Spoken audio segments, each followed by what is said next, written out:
The chains were new. That was the first thing I noticed. The old wrought iron gate at Thornbury Hall had never been locked like this in the 3 years I'd been bringing clients here, and now there was a fresh steel chain wound through the bars with a padlock still smelling faintly of hardware store grease. I stood on the gravel drive in my mother's wedding veil, the one she'd worn in 1994 in a church basement in Hamilton, and I stared at that lock like it might explain itself to me if I waited long enough. Behind me, my bridesmaids had gone quiet. Not the comfortable quiet of 4 women who'd been up since 5 doing hair and makeup, but the brittle quiet that happens right before someone starts crying or screaming, nobody sure which. Maya. That was my maid of honor, Priya, hand on my arm. Maybe call the venue manager. I already had my phone out. 41 missed calls would have been the headline if I'd checked it earlier, but I hadn't because I'd spent the morning getting my hair pinned and listening to my future sister-in-law tell me, again, how lucky I was that this family had taken me in. I dialed the venue coordinator, a soft-spoken woman named Teresa who I'd worked with for 8 months planning every detail down to the napkin folds. She picked up on the first ring like she'd been waiting, dreading it. Maya, I am so sorry, I tried calling you all morning. The contract was cancelled 5 days ago. Her voice cracked on the word cancelled. Your fiancé's mother came in with a notarized letter and the original deposit receipt. She had her name on the account as the primary contact. She withdrew the full deposit, $42,000, and terminated the booking. I have the paperwork. I begged her to at least tell you before today. I felt the morning air go through me like it was looking for somewhere to land. 210 guests were on 3 coach buses, somewhere on the 401, 40 minutes out from a venue that no longer existed for us. My father, who had remortgaged a rental property to help cover what my own salary as a corporate event director couldn't, was on the lead bus telling jokes, completely unaware that his daughter was standing on a gravel driveway in Caledon, Ontario, in a wedding dress, looking at a padlock that represented the complete collapse of everything we had built for 14 months. I want to tell you, I screamed. I didn't. Something colder happened instead, something I'd later recognize as the same flat, focused calm I get in the middle of a corporate crisis. The kind of calm that has saved 3 different companies' product launches from disaster. The kind of calm I get paid very well for. I just hadn't expected to need it for my own wedding. Get the planner on the phone, I told Priya. Tell her to stop the buses at the gas station on Airport Road. Do not let them come any closer. Then I called Daniel. My fiancé picked up on the second ring, breathless, like he'd been running. Maya, thank God, listen. Did you know? Silence. 3 full seconds of it, which told me everything before he said a word. My mother told me this morning there was a change of plans. I thought she meant the seating chart. I swear to God, Maya, I didn't know she. Where are you right now? I'm at the house. Mom wants us to come here. She says she has something better arranged. She's been trying to explain. I hung up. I want to back up, because you need to understand how we got to a padlocked gate in the Caledon Hills, and you need to understand who Eleanor Whitfield Carmichael is, because none of what happens next makes sense without her. I grew up in a 2-bedroom semi-detached house in the East End of Hamilton with my dad, who drove a delivery route for a beverage distributor for 26 years, and my mom, who worked the floor at a Shoppers Drug Mart until her knees gave out. We didn't have money.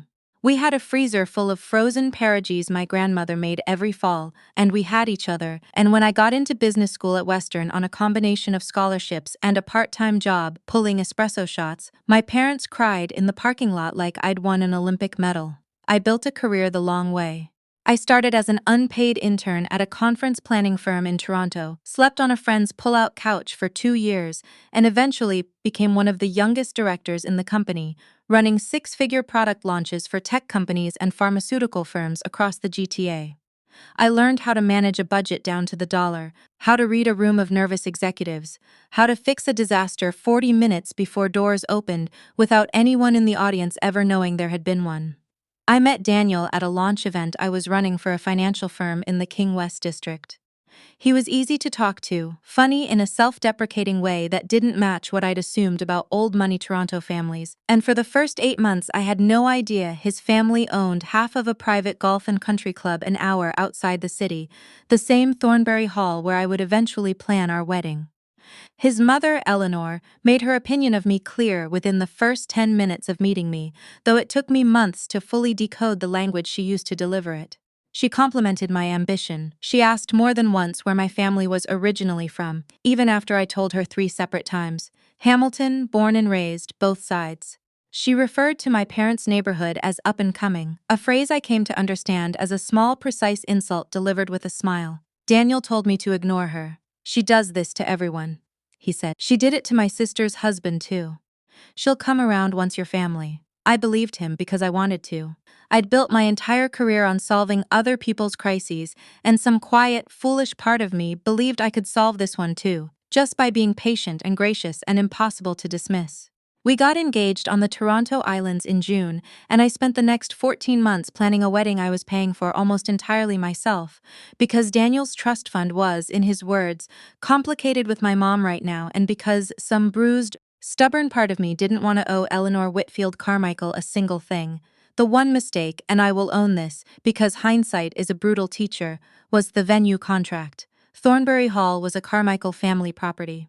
Eleanor sat on the board that managed bookings for outside events held there, even weddings of family members, and she insisted gently but immovably that her name needed to be listed as the primary account holder. For insurance purposes, dear, it's simply how the club operates. Daniel backed her up. I'd paid the deposit myself, every dollar of it traceable to my own account, but her name sat above mine on the paperwork, and that single administrative detail turned out to be a loaded weapon she'd been holding for over a year, waiting for the right moment to use it. That moment, apparently, was my wedding day. Standing at that gate, I did the math fast, the way I do in every crisis. 210 guests inbound, 3 buses, a caterer already setting up somewhere I no longer had access to, a string quartet probably already tuning their instruments in an empty room I couldn't enter, and a mother of the groom who had just stolen $42,000 of my dollars, and apparently expected me to follow her quietly to whatever something better she had planned. But here is the thing Eleanor Whitfield Carmichael did not know, because I had never told her, because some instinct in me had kept this card close for exactly a year and a half. I didn't just plan weddings as a side hustle to my real job. 8 months before all this, my company had been hired to handle the public relations fallout for one of the largest hospitality groups in Ontario after a food safety scandal at one of their flagship properties. I had spent 4 months embedded with their executive team, learning their entire portfolio inside and out, and in the process I had become close. Genuinely, personally close, with the CEO, a sharp, blunt woman named Whitney Calloway, who ran a chain of boutique event venues across southern Ontario, including one 20 minutes from where I was currently standing in a stolen vale. I called her from the gravel driveway. Whitney, I need a venue for 210 people in the next 90 minutes, and I need it to be the nicest thing you have available. There was a pause, then a laugh, sharp and delighted. Maya Bennett, are you eloping from your own wedding? Something like that. The Aldergrove property is free. I'll have my events manager meet you there in 20 minutes. Don't worry about cost, we'll figure it out after. Consider it a professional courtesy for that nightmare you pulled my company out of last spring.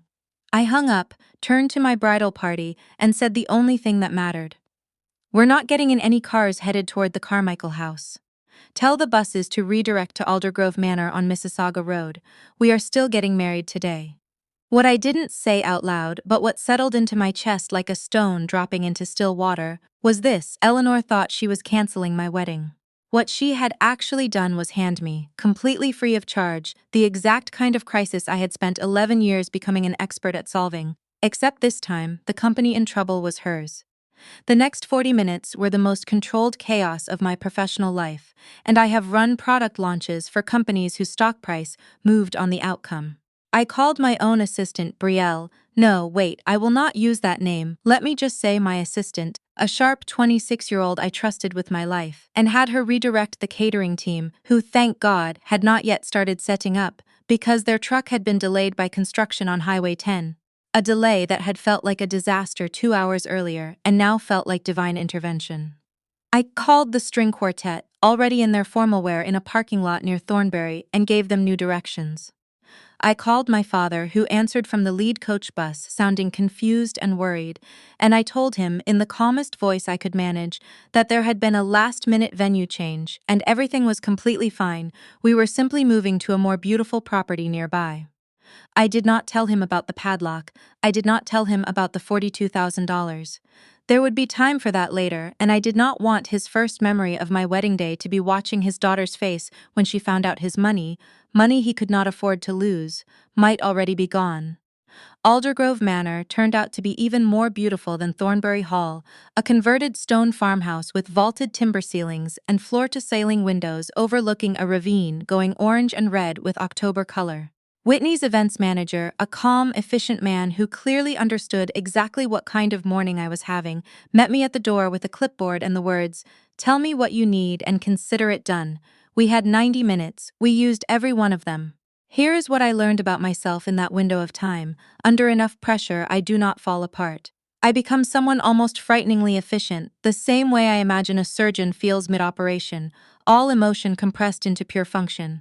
I directed flower arrangements from memory, the exact arrangement I'd spent 4 months designing for Thornbury, now recreated in a completely different room by a florist who'd never seen the original mood board. I had my coordinator print new seating cards on the office printer at the manor, using a guest list I had memorized because I am, professionally, a person who memorizes guest lists. I called the photographer who laughed out loud when I explained the situation and said, "Honestly, this is going to make for better photos. That natural light is incredible." What I did not do in all that time was call Daniel back. He called 4 more times. I let it go to voicemail every time. Eleanor called twice, and I declined both with the kind of cold satisfaction I am not proud of but will not apologize for either. At 2:47 p.m., 1 hour and 12 minutes after I'd stood at a padlocked gate in a stolen vale, I walked down a new aisle, in a new venue, toward 210 guests who had no idea anything had gone wrong, because I had made absolutely certain of that. My father walked me down the aisle telling me, quietly, how proud he was of how smoothly everything had come together, and something in my chest cracked open and healed in the same breath. Daniel was waiting at the altar. He looked relieved, almost tearful, like he genuinely believed the worst was behind us. It was not. I'll tell you something I didn't fully understand until the reception, hours later, standing near the bar with a glass of champagne I hadn't touched. Eleanor Whitfield Carmichael had not expected me to simply find another venue. Her plan, as I pieced together later from my soon-to-be sister-in-law, who had clearly never fully agreed with her mother's methods, had been to cancel Thornbury, let me panic, and then arrive at the Carmichael family estate herself with a better solution, a smaller, quieter ceremony at the family home, on her terms, in her space with her caterer and her florist, and undoubtedly her version of the guest list, one that would have conveniently shrunk the West End contingent of my family and friends down to a manageable handful. She wanted to walk into my own wedding day and rebuild it in her image, with me too desperate and grateful to object. She had not accounted for me having a friend who owned venues for a living. She showed up at Aldergrove Manor at 4:15 p.m. uninvited in a pale blue Chanel suit, visibly furious that the wedding had simply continued without her intervention. I watched her from across the reception hall as she scanned the room, the flowers she didn't recognize, the cake she hadn't approved, the 210 guests eating dinner and laughing exactly as planned, and I watched something shift in her face from confusion to genuine, cold anger. She found me near the gift table. "You had no right," she said, low enough that only I could hear, "to simply relocate my son's wedding without consulting the family." "Your son's wedding," I said, "is also my wedding. And you stole $42,000 from me 5 days ago and didn't have the decency to tell me before 200 guests boarded buses for a venue that no longer existed. That deposit was under my name on the contract. It was my money. Every dollar of it is traceable to my account, and I have the bank records to prove it, along with the original contract showing I was the financial originator of that payment, regardless of whose name sat above mine on the paperwork. You may want to speak to your lawyer before you say anything else to me today. I want to be honest with you. I did not plan to say what I said next. It came out of the same place that had let me redirect 3 buses and rebuild a wedding in 90 minutes, a place that had simply run out of patience for being condescended to. I run crisis communications for a living, Eleanor. I have spent 11 years cleaning up exactly this kind of mess for companies that thought their reputation could survive bad behavior as long as no one outside the boardroom ever found out. You should know that the venue coordinator at Thornbury kept detailed records of everything, including the fact that you withdrew a deposit 5 days before a wedding and told no one.